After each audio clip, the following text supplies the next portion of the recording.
Champions লিগে এবার শুধু প্রিমিয়ার লিগ নয়, লা লিগা থেকেও অংশ নেবে 5টি দল। ভাবছেন কিভাবে?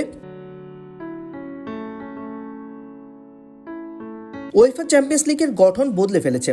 এখন থেকে 36টি দল খেলবে এই টুর্নামেন্টে। আর এই নতুন ফরম্যাটে যুক্ত হচ্ছে European performance sport, EPS. EPS মানে হচ্ছে যেসব দেশের ক্লাবগুলো ইউরোপিয়ান প্রতিযোগিতায় ভালো পারফর্ম করবে তার অতিরিক্ত একটি করে জায়গা পাবে চ্যাম্পিয়ন্স লিগে। এই র্যাঙ্কিং নির্ধারণ হয় ইউরোপা লিগ, কনফারেন্স লিগ ও চ্যাম্পিয়ন্স লিগের দলের পারফরমেন্স দিয়ে। জয় পেলে 2 পয়েন্ট, ড্র হলে 1, সঙ্গে বোনাস পয়েন্টও থাকে। সব দলের পয়েন্ট যোগ করে ক্লাবের সংখ্যা দিয়ে ভাগ, এভাবে হিসাব করা হয় কোএফিসিয়েন্ট।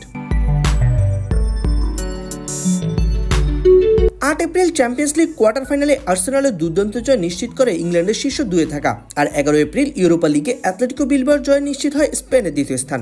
ফলে এবার ইপিএস পেয়ে 5টি দল খেলার সুযোগ পাচ্ছে লা লিগা থেকেও। গত মৌসুমে এই সুবিধা পেয়েছিল ইতালি ও জার্মানি। বলিভিয়া ও বরুসিয়া ডর্টমুন্ড যথাক্রমে পঞ্চম হয়েও চ্যাম্পিয়ন্স লিগ খেলার সুযোগ পেয়েছিল। এবার লা লিগার শীর্ষ 4 দল ছাড়াও পঞ্চম দল উঠবে ইউরোপার সেরার আসরে।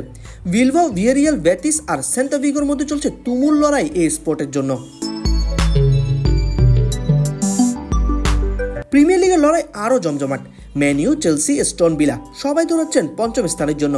আর ইপিএস তো আছেই। এমনকি যদি ম্যান ইউ বা টটেনহাম ইউরোপা লিগ জিতে যায় তবে সম্ভাবনা আছে 6টি ইংলিশ ক্লাব চ্যাম্পিয়ন্স লিগ খেলার।